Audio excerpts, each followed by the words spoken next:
didn't go on to the next scene. Hi everyone, I'm Patrina Firth from the APDT, and this is another edition of Train Your Dog Month. Tonight I'm joined by Charis Vincent. Hi Charis, nice to see you. Hi. Hi. So, how are you? I'm good, thank you. I hope you're well. Great. Yeah, I'm fabulous. This one's going to be a bit topical for everyone tonight, I think, because there's a slightly distressing but probably worth watching BBC TV programme all about bullies, particularly like the kind of XL pocket bullies that we see, which aren't kind of a kennel club breed, but they are. There's a lot of them in the UK, and there's a lot of them being bred. Just let us know in the comments if you can see us and hear us okay. Just do a little thumbs up. I'm just going to make sure that we are being seen okay.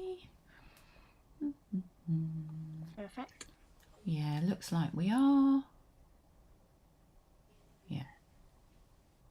Have we got people there? Yeah, great. Hi, 11 people watching on Facebook.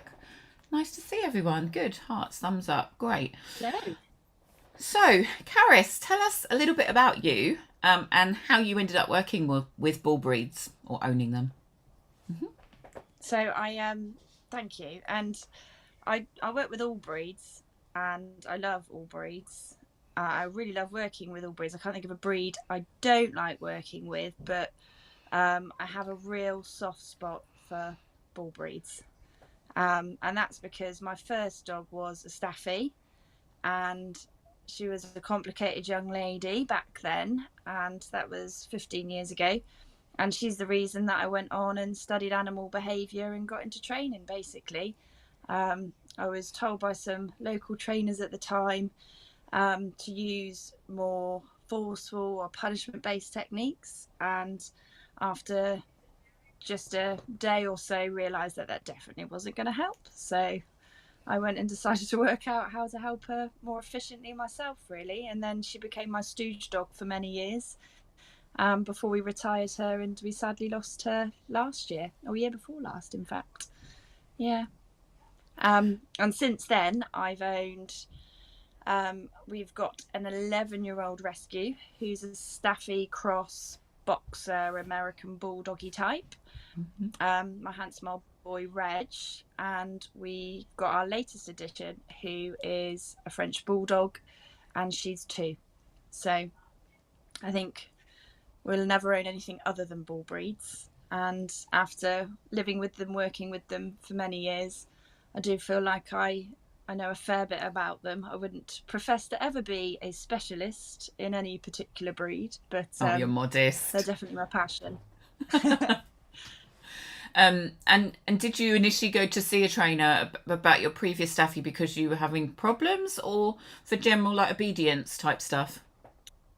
Well, initially general obedience, but then it became very clear that she was incredibly sound sensitive. So then I sought some help with that, and didn't really get very far. So then I just dug down into books and lots and lots of research to work out how to really help her with it. You know, she hated road walking. We live in Warminster near some army barracks, so there's a shooting range just off the back of our house. We're in the middle of Wiltshire, so there's loads of shoots in the shooting season as well. So, you know, there's low flying aircrafts because we get quite a lot of that because of the army here. So there was a lot that we needed to try and proof for her so that she could cope with life. So that's kind of why we needed a bit more support at the time. But in the end, you know, working hard and fast with her, we could walk up the ranges, and even if they were shooting, she'd continue the walk. She wouldn't be completely happy, but she'd continue the walk, and we'd get home and she'd be okay. So that was a really big win for us, you know, and it was important for a quality of life. Perfect, great. That's good. And to give an idea for people, what were bull breeds kind of bred for? I mean, they're quite a big group of dogs. We were discussing before we went on live, like, would you call this a bull breed? And you, I think, had quite a nice little classification for it, didn't you? Yeah, so I would I would include all of the bulldogs and then all of the bull terriers and then all of the Molosser types as well. So in my head, what fits in to be a bull breed would be, from your Italian Mastiffs and your Tibetan Mastiffs and your African Borbors, right down through French Mastiffs, Bull Mastiffs, English Mastiffs, even really can consider your Rottweilers as well within that, continuing down to all of your types of Bulldogs and your Bull Terriers. So I think they're a massive group, and because they've all got very similar characteristics in certain ways, I think when you're working with them, for any of those types of dogs, you've got to be aware of certain types of do's and don'ts, I guess, which is really important. Like, expect your puppy to be really, really mouthy. Expect it to get worse at 8 months before it gets better. Like, that's just, with any of those breeds, something that we can definitely expect because of the shape of the face more than anything, alongside why they might have been bred initially and things like that.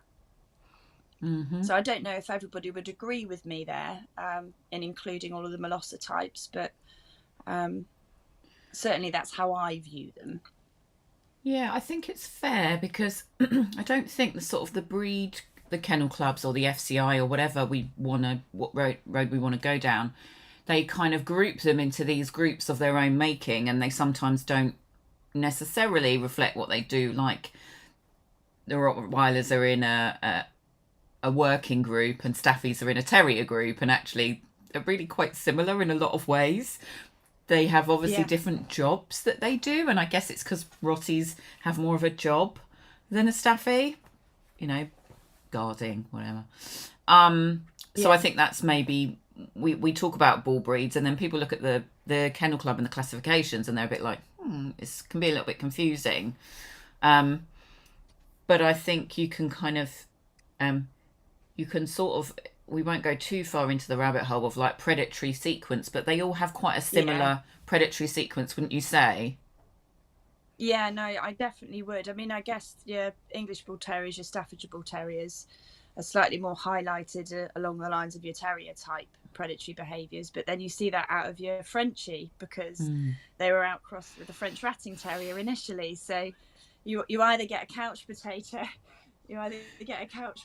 Frenchie, or you get a ratting Frenchie, in my experience. They're one way or the other. There doesn't seem to be much movement across the spectrum. It's just so yeah, as far as behaviour that you expect to see from them, I definitely think so. And play requisite wise as to how you expect them to engage with their humans in play and with other dogs in play, I think all of those breed types that we've sort of mentioned are all very similar. And for anybody that's kind of, exactly, anybody that's watching that is like, predatory sequence, dogs have this, they call it like the eye stalk or the motor pattern sequence, which they all sort of do, and it's how they predate on things or chase sheep or whatever, and different. Yeah, absolutely. And you've got from your spaniels you'd expect to see more of the scenting, and your pointers you're expecting to see the point section before the chase, and then with your collies you're expecting the eye and the stalk more because they're herding breeds. And then when you look at any of our bull breeds, they tend to move through that section, the eye, the stalk, the scent, a bit quicker to get to scenting, chasing. And then if we're talking about Staffordshire Bull Terriers or English Bull Terriers, then they're ratting dogs to a certain extent, so they go right through to the very end of the predatory sequence, a lot more like you would expect from a Jack Russell, which would be to grab and worry at the very end, so that they're very good at that job then, and that's why they love tugs so much, which is why it's so important that we play tug with them, to give them that breed specific outlet, right? Yeah, so that they're able to perform those behaviours appropriately, and so that we can show them how to engage with those behaviours in a way that doesn't take them too wild, so that they learn to control it a little bit. And would you say a kind of a bull breed's play style, in what way is it so much more different to say a Labrador or a Spaniel or a Border Collie? Or can you give people some examples maybe? Yeah, so some of the stuff that we would expect to see, and it's by no means all bull breeds do this and they only do this, because there's will obviously be a massive amount of variation across each individual bull breed, and then within even just within litters. But we would expect to see more of the body slamming, neck grabbing, face pulling, trying to pin the other dog down, this type of behaviour. Not because they're being grumpy necessarily, it can all be in just play, but these are all the types of behaviours that would have been part of their behaviour requisites when they're being selected for their jobs initially. So, if we're talking our bull baiting bull breeds, they would have been the individuals that would have been selected for those jobs and bred from would have been really good at grabbing at necks and body slamming and all of this type of business. So then we see that reminiscent play style in the way that our bull breeds today behave. Yeah. If that Excellent. makes sense. Yeah, they're not afraid of getting stuck in basically when they're playing, right? They can be quite forward in their play, which some other dogs don't like, right? And I think that's sometimes what gets them a bit of a bad reputation, because what looks to some dogs and some dog owners like aggressive play is just a bull breed having the best time of their life. I remember when we, not long after we got my boy Reg, so he must have, he's still young dog and quite full of it, and he gave our old lady, our Staffy, a new lease of life. And quite regularly we'd have chats with our neighbours to say, what you can hear in the garden is just play. Because it sounds like they are trying to tear chunks out of each other, and it isn't, and it wasn't. And obviously we mustn't then just take all bull breed play as okay, even if it looks like it's a bit terrifying. It still has to be adjusted if it's too much and all of this type of thing. We have to teach them how to play, but it is just very full on. And the other thing that makes pretty much all bull breeds really good at the various jobs that they've been bred for is that they get pumped quite quickly, especially our bull terriers and certainly our French bulldogs. And some of the older Molosser types, the ones that haven't been bred within the pet world for quite as long as, say, like our French Mastiffs. And when they get pumped really, really quickly, that made them really good at their job, because it meant they wouldn't back down. It meant they would see off a threat. It meant they would bring down the rat or whatever they might be being used for. But then in play, that means they go from 0 to 100 in milliseconds sometimes. And for our bull breeds, that means we have to help them when they're living in a pet world, and they might need to pop to the park to poot around for 20 minutes on their walk and say hi to a couple of other dogs whilst they're there. We need to make sure that they learn how to control this level of overexcitement, or that arousal level, so that they're able to not get quite so pumped so quickly. Yeah. And which is important. With that, I'll kind of ask you a bit of a leading question, which is, what kind of things would you teach people to sort of, because I think that's a really good one for people to understand actually. What might you teach someone so that they can allow their puppy to play with other puppies, but then when it gets a bit too much, bring them back out, if you see what I mean? Yeah, no, I think that's probably the only, if you were only going to teach your dog one thing, if you own a bull breed, and many other breeds, I guess, but definitely if you're only going to teach your dog one thing, the most important thing is to teach them to be able to do what we call disengage. So that is be able to see or smell or engage with someone or something and then turn away, come away from it. And I think sometimes if you look at it from too much of a formal obedience training perspective, that looks like just recall or loose lead walking. But if you've got a little bulldog that stares at stuff and won't stop staring at stuff when they see it, then there's no way you're going to get recall, and there's no way you're going to get loose lead walking either. So it's being able to look away, so what we call the disengage, and that would be my first port of call for all bull breed owners, alongside calmness. So making sure that we're encouraging and reinforcing any level of calm that the dog ever gives us, so that we're promoting that type of mentality out of them, and not anything that's too overexcited, because an overexcited American bulldog looks very different to an overexcited I don't know, spaniel or cockapoo, because just because of their size, you know. And if they're overexcited and they're jumping up, they can do damage, not because they mean to, just simply because they're very big, heavy dogs. So teaching calmness is the other thing that I'd be starting out with anyone who owns a bull breed, and teaching your obedience side of your sits, your downs, your comes, etc. As long as we're able to look away from things, and as long as we know that the most valuable thing to do for my owners is be calm, the other stuff comes so easily because they're so keen to please, and they're so intelligent. It's just making sure that their mind is on you and not whatever else they can see or hear at the time. And do you think that's why they sort of get seen as, do you think bull breeds are dog aggressive, or do you just think they're sort of misunderstood? I definitely don't think they're aggressive as a cardinal rule. In my opinion, any dog has the capability to be aggressive regardless of breed.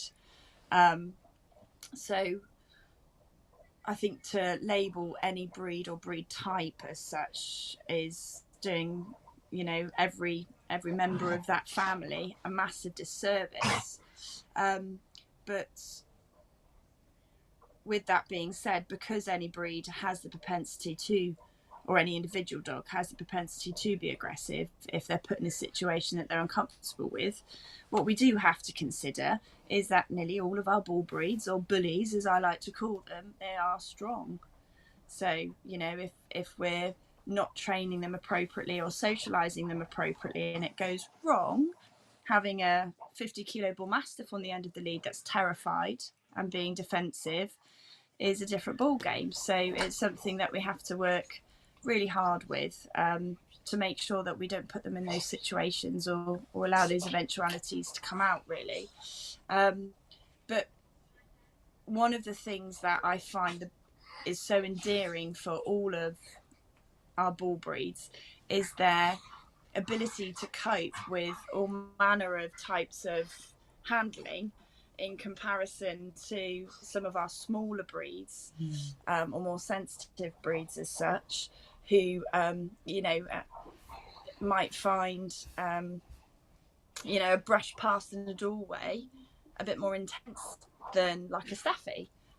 So I think there's so much that's is a bonus for having that size and that weight behind our bully, which is a good thing, and makes them good pets if they're reared appropriately. I truly believe that. Yeah, I mean, I think we've kind of talked about when I introduced the live last night that I used to own a staffy, and she was like the best dog in the world. Absolutely brilliant with my 7 nieces and nephews when they were kids, you know. And then they got a boxer. So, yeah, really, really good with kids. All of them really good with kids, and Frenchies are the same. What kind of things do you do to raise a bull breed puppy? What sort of things would you tell people to pay like special attention to when socializing or anything like that? I think one of the things that I see can go a little bit wrong, you know, when we're working with owners who've, you know, maybe started out a little bit on their own and can see that things aren't quite going right, is I think it's really easy to over socialize a lot of our bull breeds and throw them into social situations that they don't inherently have the skill set to be able to cope with. You know, a great example is little Staffy puppy comes into puppy class, you know, and they're 16 weeks old when they start. And in puppy class, we're super duper careful and cautious. Everyone has their own training pod to work in. We use visual barriers if it can be a bit much for them. And little pup just loses their mind. It can see the other puppies, but it can't access them, and it's getting really frustrated. It might be nibbling at mum, it might be grabbing on the lead. But then puppy has been left to play freely with other puppies in puppy socialization parties. So, you know, these owners had thought they were doing the absolute right thing for their pup, but being a staffy, what they'd learned is free access to other puppies means I can roll around them and body slam them and nibble on them, and as much as I like, with no restriction. And then the second that lead and harness goes on, they just go, oh my goodness, I can't cope.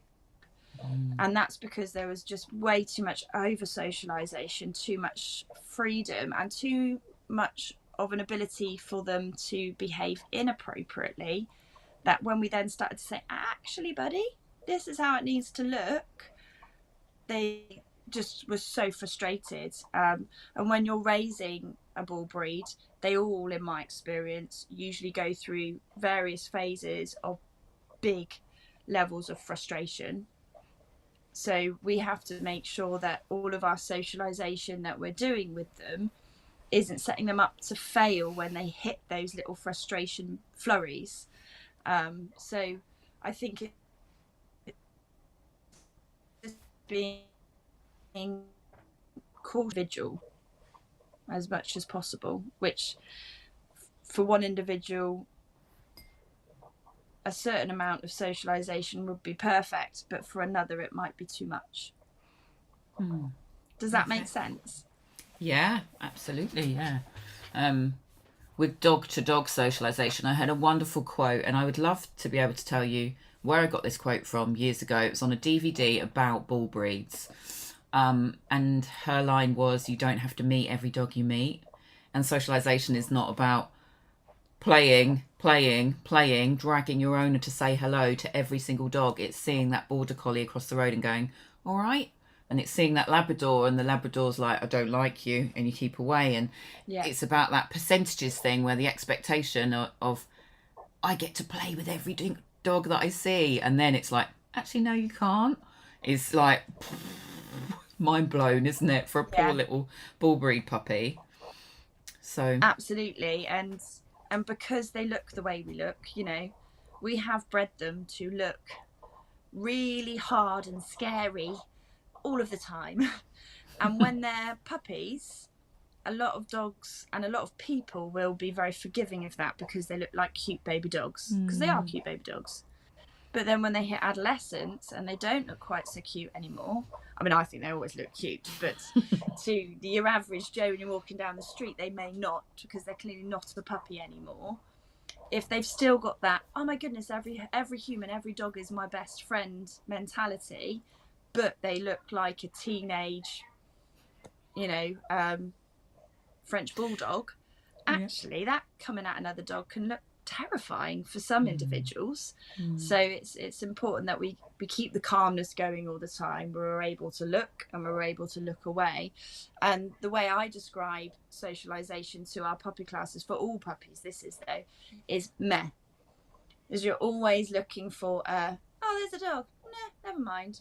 Oh, there's a human, nah, never mind. Is that meh mentality.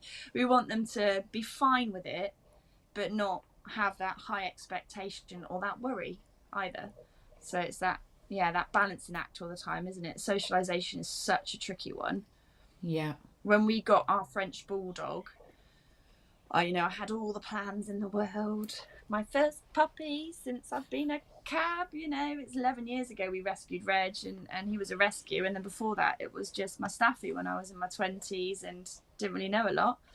And it became so clear very quickly that she got so overstimulated by anything outside of the house that we couldn't go and do town every day, and I couldn't just take her down the park to watch the other dogs walking past because it blew her brains out completely.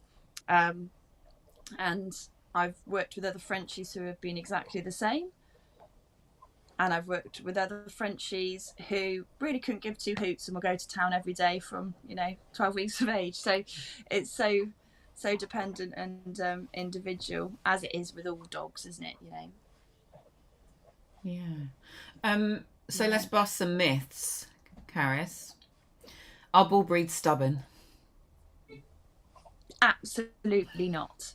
Definitely not. I hate that word. Can they be very difficult to motivate? Yes. Definitely. But that's not stubbornness. I think we should always look at it by turning it back onto ourselves and saying, well, what you're offering isn't good enough. And I've got a hypothesis, not really any research to back this up, but when you think all of our positive reinforcement methodologies are usually initially very much based on food reinforcement, naturally, because it's quick, it's easy, it's part of the daily food ration, it's part of their nutritional intake, so it just makes sense. But then with all of our bull breeds, we've changed the shape of their face, and we've changed the way that their whole breathing network works for nearly all of them in various shapes or forms. So when you're food luring, food under nose, follow me puppy, let's go this way, a little Labrador puppy, what that looks like from the puppy's eyes is completely different to what that looks like from an English Bulldog's eyes, because of what we've done to the shape of those individuals. So if we don't manage to unpick that when they're little and build up that luring perspective, and make sure that we're food rewarding in the right places and shaping and all sorts of other things as well, then it'd be easy to end up with a 8-month 2-year-old dog who appears incredibly stubborn, but actually we've just not quite ticked the right box to motivate them in the right way.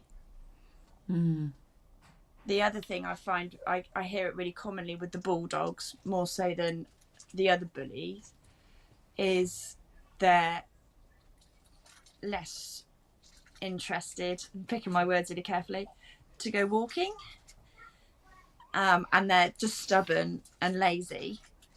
But actually, I think we have to take a big step back and look at the conformity of that individual dog and say, maybe it's a bit uncomfortable walking on tarmac sometimes, or maybe the way your harness or your collar sits on the dog is a bit uncomfortable, because we have changed the shape of these guys' bodies so much that I think to be a really efficient bull breed owner, we have to take a step back and look at that, especially with the bulldogs for sure, obviously, and then with our EBTs, our English Bull Terriers, we've got the way we've changed their ability to even see the shape of their head and everything else, and we've got the short noses and breathing potential consequences out of nearly all of our bull breeds. Then we look at our big Molosser types, and we can think about our big Mastiffs and the weight on their joints when they're walking, and the potential consequences for how that might look when they just say, I don't want to go that way, and it looks really stubborn, especially with their gorgeous grumpy faces, but actually they might be saying, I know that if we go that way it's a lot longer, or the last time we went that way, I tweaked my leg slightly and I don't want to go that way today. And I think usually there's a driver behind the apparent stubbornness. Yeah. Great. That's a good one. Does tug make bull breeds aggressive? We sort of covered it a little bit before. Yeah. In that they need to do it. Outrightly no. If you teach your bull breed to want to tug with everything all of the time, that's probably not a good idea, because they'll be hanging off your visitors' tracky bottoms thinking they're having the best game in the world. But it definitely doesn't make them aggressive. And actually, if you're encountering some behaviour problems or training challenges with your bull breeds, ensuring that they've got a daily appropriate outlet for tugging that also has some rules applied. So, you know, we make sure that we don't hold the same end of the tug. They hold one end, you hold the other. And that when we go loose, we stop and we calm for a minute before we go back to playing. And just having some rules to your tugging games is actually the best thing you can possibly give your bull breed. The other thing, I've worked with a few over the years who've just not liked playing tug, but then when we delved into it a little bit more with some discussion with the owners, as it turned out, we were tugging too hard from our end. And actually, especially with the guys with their goofy teeth and they're a bit wonky and sometimes shift around a little bit, that's put them off tug because it was uncomfortable. So I think making sure that we play tug in the right way, which should be floppy arm. Which arm should I show you? That one. You can see it. So really loose and floppy, so that, you know, your dog is the one in the control of how much pressure they're putting on and which way they're tugging, is the best way to play tug. And when we are playing tug, it's important that your toy is really long, because a lot of the bull breeds naturally they'll want to work up the tug to where your hand is at. So you need to have a toy that's long enough so that you can drop that hand off and hold at the other end. You just keep swapping. And that means that they don't learn to work up the toy to nip your hand so that you release. It turns into a really nice, natural, relaxed game of tug. Yeah, I also find that with tug, people often say, oh, they're not interested in tug, and they're using like a pound shot, really hard rope tugger, which is probably about that long. So that's kind of asking for trouble. But also, people tend to get bull breeds like really tough toys, which they're then like shoving in their face. Whereas you want something like the kind of the tug enough, like the sheepskin tuggers or things like that, and just have ones. Yeah, just have rules around it so that they don't get shredded. You know, best thing I find is microfiber fleeces from the pound shop. You know, the little cloths for cleaning. You can tie them together to make a tug as long as you like. You just put little knots in them all the way down. They blimmin' love it. Absolutely love it. That's a great idea. That reminds me of almost like what's the dog's favourite toy, and it's like a tennis ball tied up in a sports sock. You know, don't have to be expensive toys, do they? Like, we can just give them these things and they like them. And what other kind of equipment might you use with a bull breed? What sort of things do you recommend? Toys, equipment, whatever. Yeah, so having lots of chewing opportunities available, and things that aren't, as you say, just so hard the dog can't get leverage on them. So, you know, decent, nutritious, natural chews like hooves and horns and, you know, ears and air dried skin within reason, as long as it's not bad for your dogs, you know, if they've got allergies or sensitive tums. So making sure that they've got lots of good things to be able to get their teeth into when they're just relaxing and decompressing at home. And walking equipment wise, I think the most important thing is a harness. And I really do think that no bull breeds, well, I don't like any dog in a collar, to be honest, unless they're perfectly lead trained, because I've seen so many with tracheal and laryngeal issues when they get older from pulling on leads. But certainly with all of our brachiophilics, we've changed the shape of the nose and the face. I think it's really important that they're in a harness, a well-fitted Y-shape harness that's Y-shape underneath here, so that it's not cutting in on the neck, is really important. And of course then immediately we quite often have the bit that makes them stronger, because they're already blooming strong, aren't they, because they're bull breeds. So sometimes that does mean that can create some training challenges for us in teaching them self-control on the lead and loose lead work past distractions and this type of thing.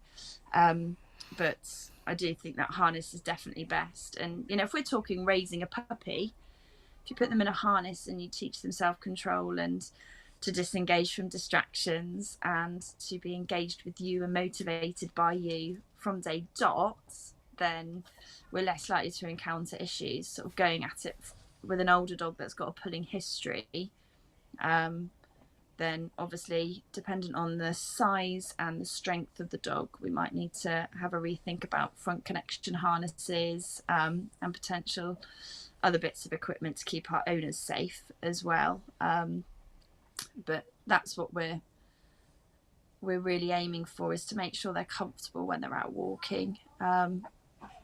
Because I hate seeing especially our little Frenchies and English bulldogs in a collar.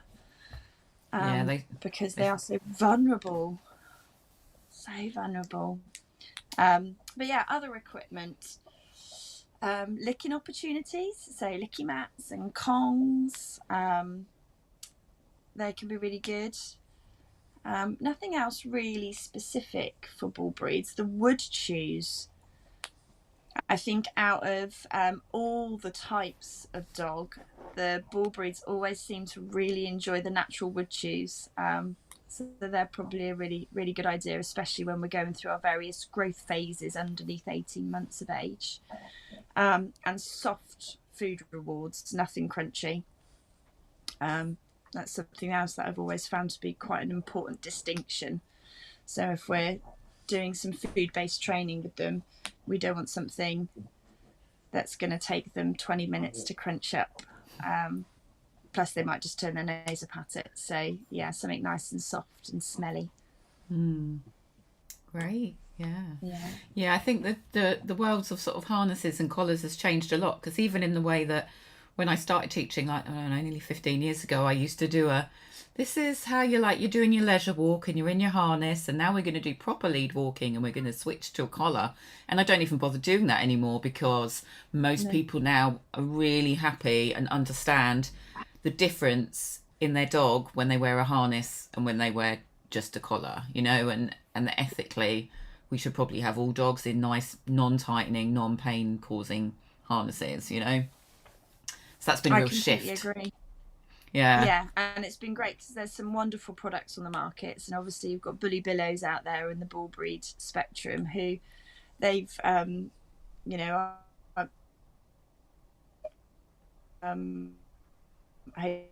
if that's okay that I've named they've recently bought out wine as well, which is brilliant to see, because previously the shape of the harness wasn't ideal, so now they've got these great Y-shaped ones, so that we're really doing our best to try and make sure these dogs are well protected and keeping them healthy, I think, is the thing. One of the pieces of research, I sort of mentioned it just before we went live tonight, that I was reading, is the we do see sometimes a greater occurrence of behavioural problems in our brachiophilic breeds, so our short-nosed breeds, because when they become sensitized to an environment they're in, so a road walk or a visitor comes or the veterinary situation, or anything like that, because when your heart pumps and your breathing speeds up, that then affects how you're feeling about that whole environment. And with all of our short-faced breeds, this happens so quickly and so easily. So comfort and feeling comfortable in one's own skin. That's joints, that's, any allergies, that's whether or not we can breathe well, or we're a Frenchie and we need the boas up, or, whether or not we're a rescue XL bully with cropped ears and actually there's scar tissue and that's very sensitive in the wind, or any of these things for our bull breeds is absolutely essential that we're considering them. And one thing that I've learned, my little French bulldog has taught me, who's actually, for a Frenchie, her breathing's pretty good, is that in the summer, our ability to cope with anything out of the norm is greatly reduced. And that's just because when our heart speeds up a little bit and our breathing speeds up a little bit, which happens more often when it's hotter outside, she then goes, oh, I just can't do it anymore. And she needs to have a break, which is fine. And I think, having that extra layer of understanding when we own these incredible breeds is really important, because you get the best out of them then. What I know I'm not going to do is take my Frenchie Penny into the town park on a summer's day to a dog show. I'm not going to do that. Not because she's not good on the lead or she's not good with other dogs, just because I know all of those factors all together in the heat isn't really fair on her, and she probably won't be at her best. So I will leave her at home on that day and do it on a different day, Yeah. Oh, lovely. Emma's got a question, sort of, which I'll just bring up. Do you find other dogs find bull breeds harder to communicate with due to their shorter noses? Yes. I don't know that it's just their shorter noses, though. They're just, because of the behaviour requisites that they have. Hi, Emma, and thanks. That's a great question. That's a really great question. Because they tend to go very still and stand very stiff and put their weight forwards on greetings, as well as having, like, if we talk Frenchies, the most inappropriate ears going, like, they don't read in the same way as a Labrador's ears or a Pointer's ears. They don't give off the same communication, even when they might be trying to, bless them.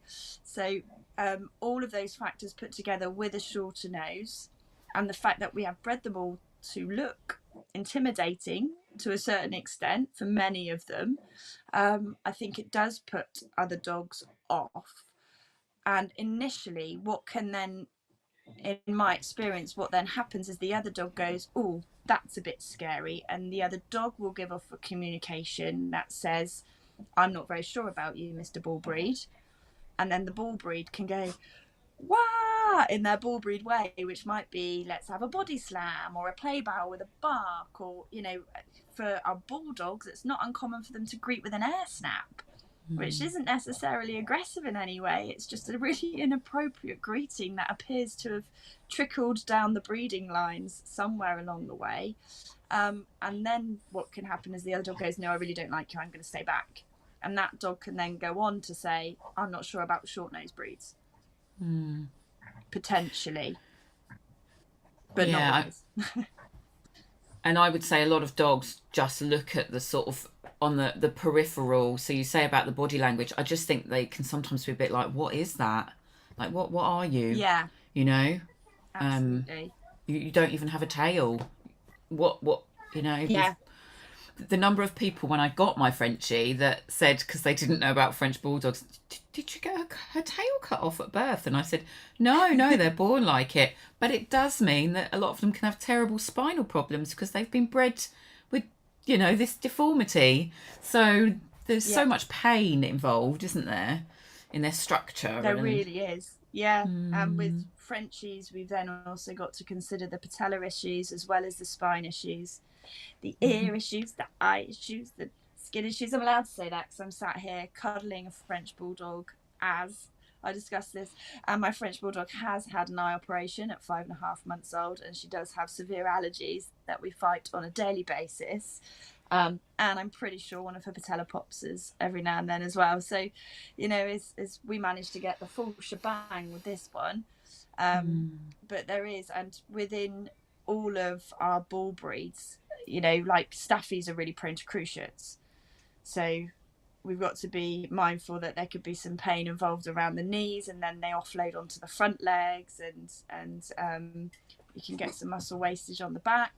And then we've got our bigger Molosser types, or our Mastiffs, who are obviously more inclined to have joint issues around the hips or the elbows, or bone overgrowth on the head. There is, you know, as much as they are absolutely incredible beings, I think we have to be very mindful of those potential issues that come just from the genetics.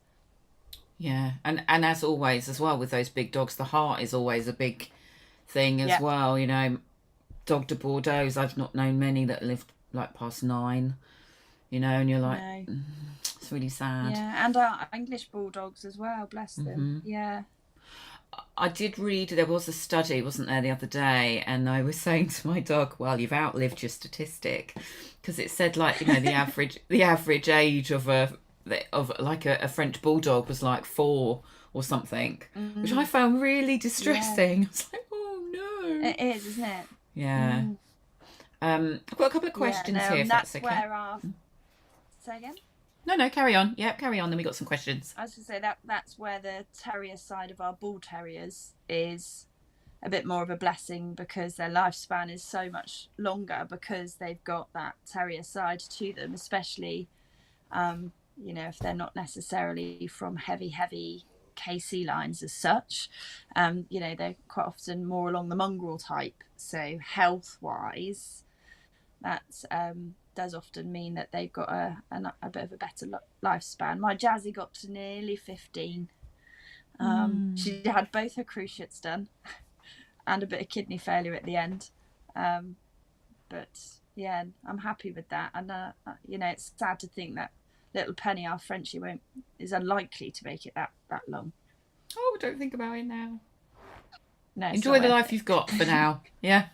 Absolutely. And just a comment on that, Rachel's been watching every night. She's a vet nurse, and I think she's going for APDT assessment this year. Very sad with some of them, and I've seen some really horrendous conformation, breathing, etc. issues in vet practice. So she's a vet nurse, so I bet she sees it all. I'm sure. Yeah. Sad. Yeah, and I expect you find that many of the those with bigger breathing issues and poorer conformation harder to see in consultation as well. I expect they're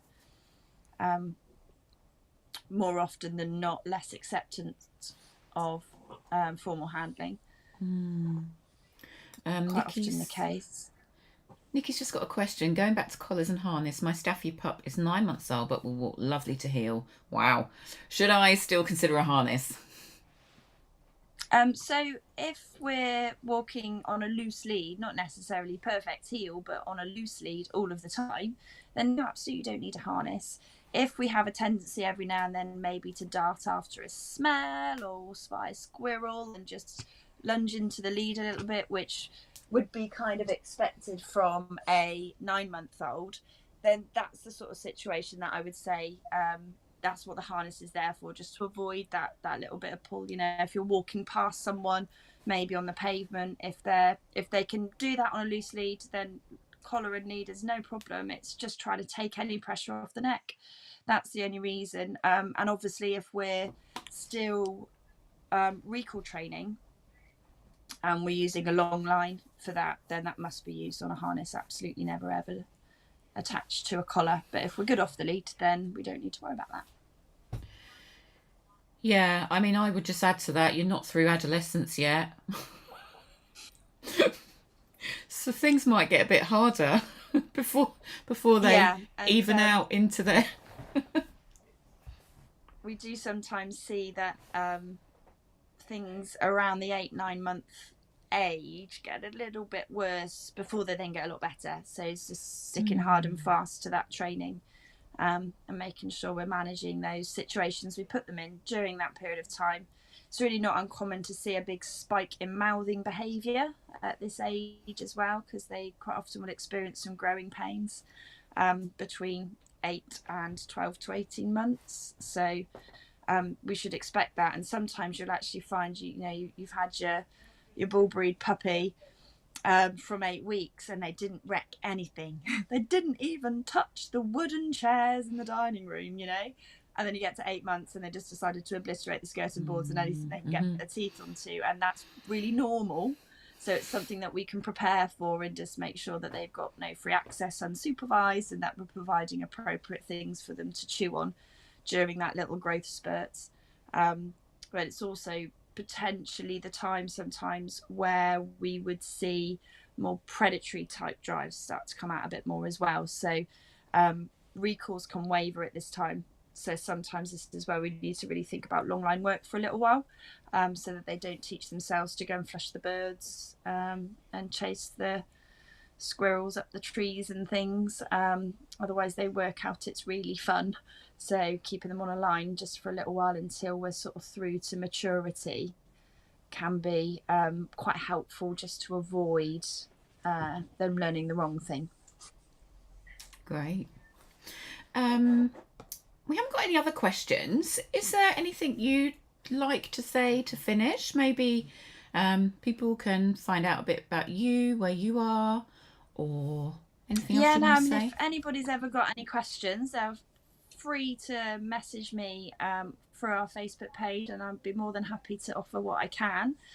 And I think the thing to remember when we're owning, raising, training a bull breed is that we really mustn't compare them to any other breed, because they just don't quite work the same all of the time because of their breeding heritage, and B, to any previous bull breed that you might have already owned yourself, because in my experience it's so easy to get caught in that trap. And actually when you were a child, you had Labrador and raised that as the family pet, and now we've got a 9-month-old English Bull Mastiff, and actually what we're seeing we weren't expecting. And I think it's really important to know your breed and take enough time out to know your individual before setting your training plans, goals, aims, timescales. And in my experience, bull breeds do take a very long time to mature. And I think in 2023 in the UK and really across the world, our Instagram and Facebook and TikTok world quite often pressurizes us to feel like we need to have completed that training wise by the time we hit a year. And that is just not how our bull breeds work. They need a long time to mature and to develop and to learn about life with you as their owner. So don't put too much pressure on yourself or them to get there quicker than it can naturally happen. I did that with Penny. I was about to lose my old lady, my old Staffy, and we got this puppy, and I waited a long time to get a puppy, and I've also supposed to be a dog trainer, had all these plans. And then I just got 6 months in and I went, hang on a minute, what am I doing? I just need to work with her. Forget about what I want. Forget about what I would normally do with any other dog that I've trained in the past, owner and puppy. And the second that I did that, things really started falling into place. And she's a 2-year-old now who's come to play right next to me because it's dinner time. Yes, thank you, Reg. I know. Excellent. Brilliant. Yeah, and I would say for bull breeds, like for most bull breeds, they kind of mature. They sort of they turn into a nice dog. That doesn't sound too mean when they're about 3, but like Staffies never grow up. They'll just be playful until the day dot. So that's why they're so amazing, aren't they? So thank you so much. Yeah, they You're are. More than welcome. It's been a pleasure. I hope it's been interesting and useful in some way, shape, or form. Yeah, I think it's always good to get some insight on what some other breeds are, because we've had some border collie stuff on already, and we've got some herdy dog stuff coming up. We've had the setters, we've had the spaniels, and I think bull breeds get a bit left behind actually in a lot of stuff, despite being the dogs that you see most in the media, you know, in terms of social media. And it's not just Frenchies, is it? I mean, we have got like the pocket bullies and the bully XLs and all this kind of thing going on as well, for good or bad. But they're there and they need training in a nice positive way. So I think the more people we can get that to, you know, they don't need a choke chain. Yeah, they don't need harsh handling. So great, I can hear Red. So thanks everyone for watching. That just leaves me to let you know that tomorrow we are being joined by Linda Ryan, dog trainer, behaviourist, clicker trainer extraordinaire, and she's going to be talking to us about cooperative care. So cooperative care would be grooming, handling, nail trims, teeth cleaning, all that kind of thing, but doing it with a consent-based approach, so that you're not just grabbing your dog and brushing their teeth, or grabbing their claw and trying to clip their nails. Whose dog on this live, you know, who's watching, has a problem with having their nails clipped? I'd probably wager a few of you. So come back tomorrow and watch us at 6 o'clock. Thanks everyone. Brilliant. Thank you, Charis. Thank you. Have a nice evening. Bye bye.